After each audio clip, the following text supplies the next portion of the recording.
My name's Laura Jane and I'm from Small Dog Silver. Today we're going to be making a brooch that you can also convert into a pendant. It's a really lovely project and I'm really excited to show you how to make it. So let's get started. The projects that we're going to be looking at today is this convertible brooch to pendant or pendant to brooch. So you can see this one is a hare just sat gazing up at a little moonstone with a lot of texture on there. So the way that this converts from a brooch to a pendant is by having a bail just above the pendant pin. So that's one way of doing this. And the alternative, which is more of a landscape view, and again we've got the little hare chasing a fox this time. And on the back of this piece, it's the brooch pin going the opposite way, and it's actually got a little adapter that slides over the brooch pin for you to be able to put a chain through. So that does come off when you undo it. So that's the one that we're going to be looking at doing today. The really nice thing about this project is you can go for any design that you fancy. So with that being said, let's get started and make something. For this project, we're going to need to pierce out a design.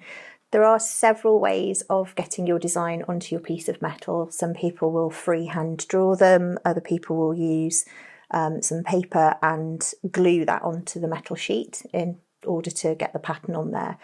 My favourite way of getting my design onto my sheet is to use this little printer. It's a label printer. So this one works from my phone, which is great. So it just connects via Bluetooth. You upload your picture and then you can print it out. Okay.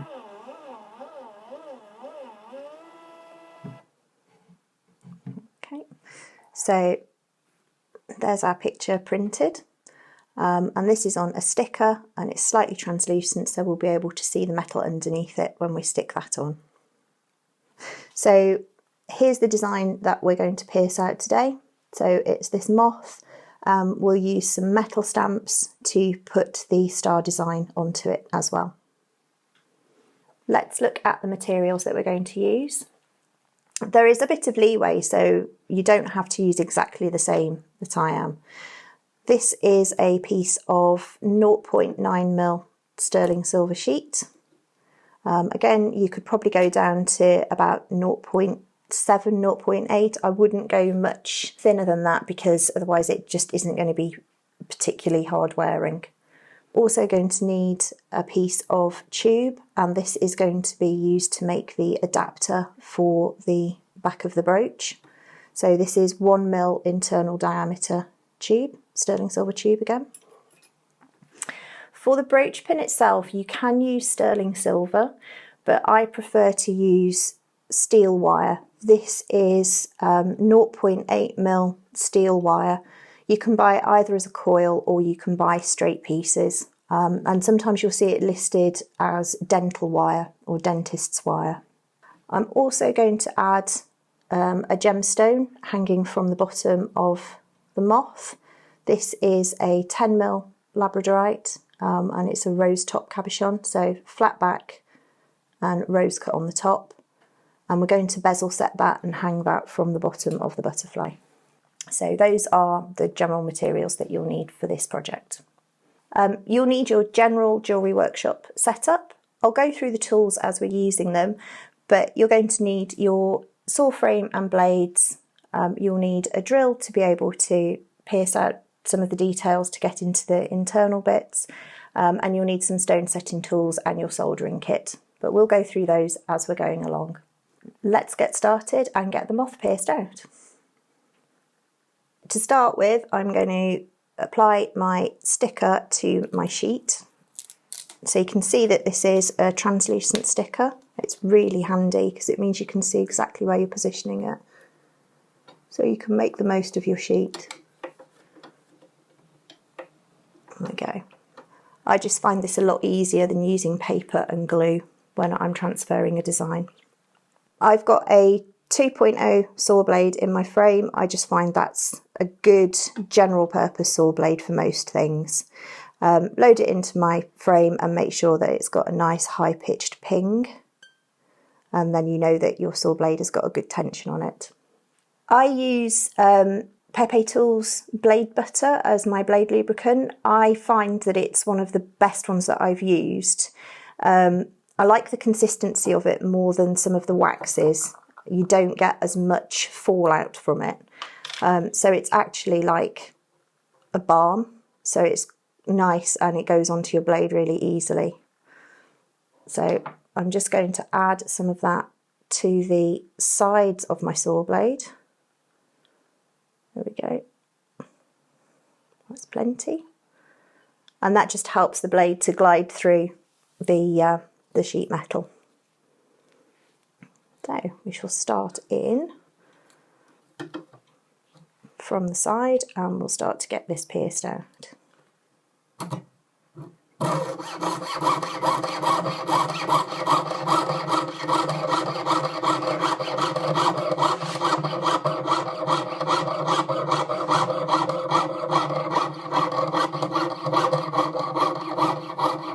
So you want to try and follow as closely as you can to your lines.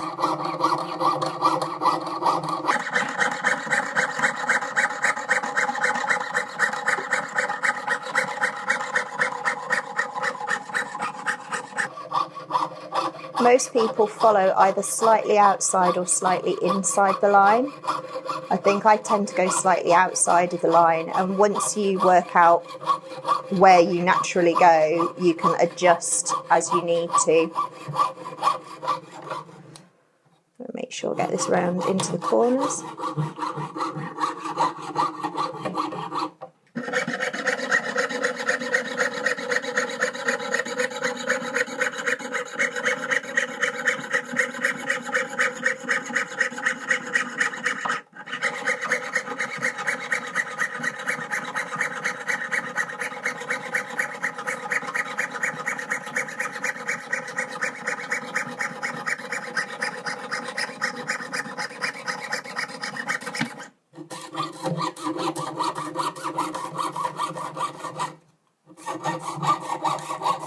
So I'm always trying to keep my fingers behind the blade or way out to the sides of it, just so you don't end up putting your blade into your finger, because that does hurt.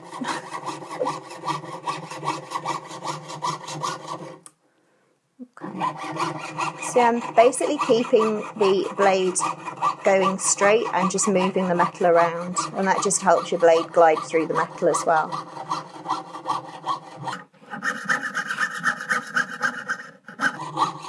See, we're just coming into this tight corner, so I just move the blade a little bit faster up and down on the spot and turn the metal around.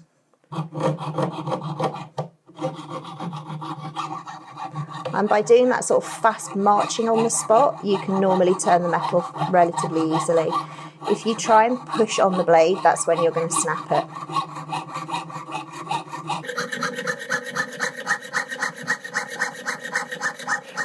We'll do the same when we get to the bottom point as well. Whoops.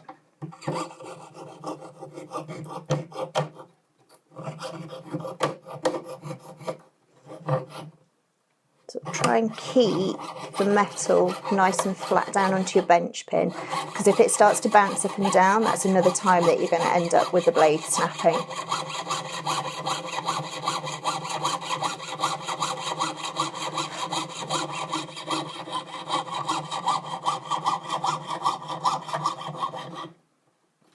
And we'll go back out on this corner. Oops.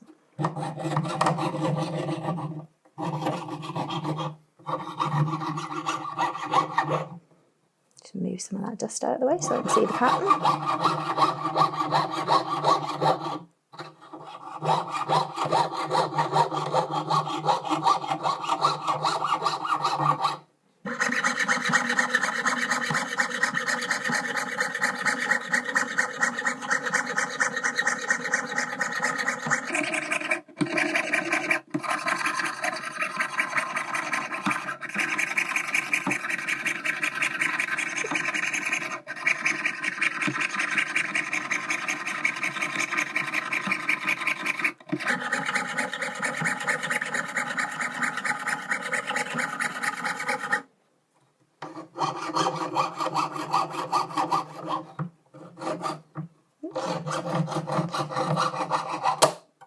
we go. That's what happens when you actually try and push your saw blade through the metal rather than just letting it do its job. Okay, I'm going to change my blade. This is my blade storage, and this is by a company called Kerf. They also are through Pepe Tools. It's a 3D printed storage kit, and it's really handy. So you've got all the different grades of saw blade on here, so you always know which one you're picking out. So as I said, I tend to use a 2.0. So just twist that out, and we can get a saw blade out, and then I can put that back into my saw frame and carry on piercing. Now I've got my new blade in, I need to pick up where I left off. Luckily, this is actually broken in quite a useful place, so I can just come straight in from the side here into that section, and then we can remove this bottom section and just carry on around the top. So let's get that done.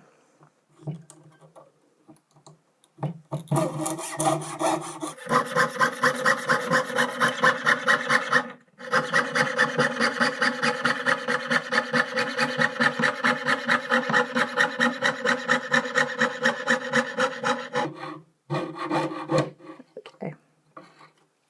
So we can just take that bottom section off, and then we'll carry on from there. One of the other things about using the blade butter is it actually stops all of the bits of silver dust going everywhere. It tends to just collect it, which is quite handy.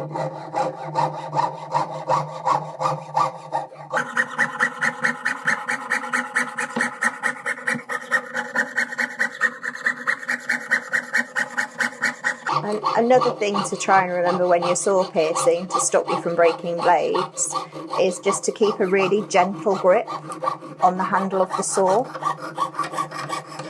So you don't need to be really, really white knuckling it. That's when you're going to start to actually get the tension into the blade, and you'll end up breaking another saw blade.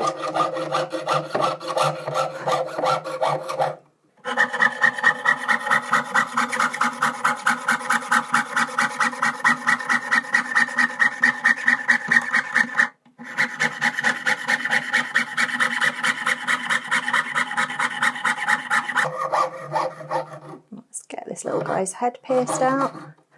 And I am not going to leave those tiny antennas and try and pierce those out. We'll decide in a bit whether or not we want to add those on with some wire.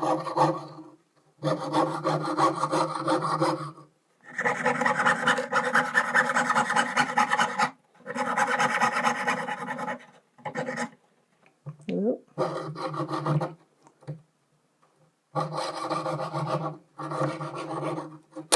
And again. So I'll just change this out again.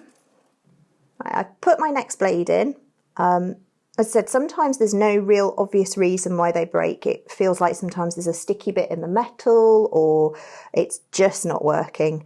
That doesn't mean that you're not great at piercing. It just means that you're having a normal day at the bench. I think my record for broken blades is about 7 on one piece. So if you're only breaking a couple, you're doing really well. Where this is broken, it's going to be a bit tricky to get back into because it's quite a long distance from the side. So what we're going to do is just come back round this side, and we'll finish it off from there. You will also find that you prefer sawing one way than another, and I think it's probably going to depend if you're left or right-handed. So this first section might be a bit awkward. So we'll see where we go. Oops. Right.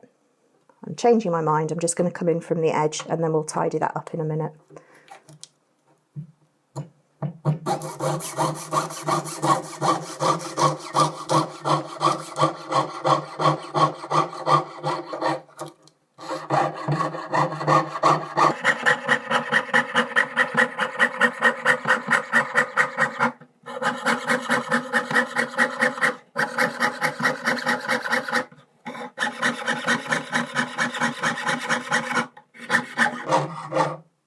Nearly to the end.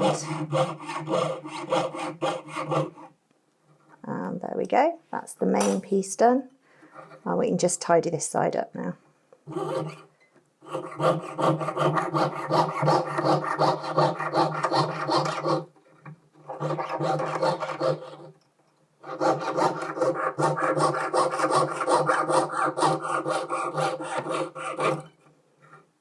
And there we go. There is our pierced out moth. So the next thing we can do is move on to piercing out the little crescent moons, and I'll do that by drilling a little hole first, and then I can thread my saw blade through to get into those places.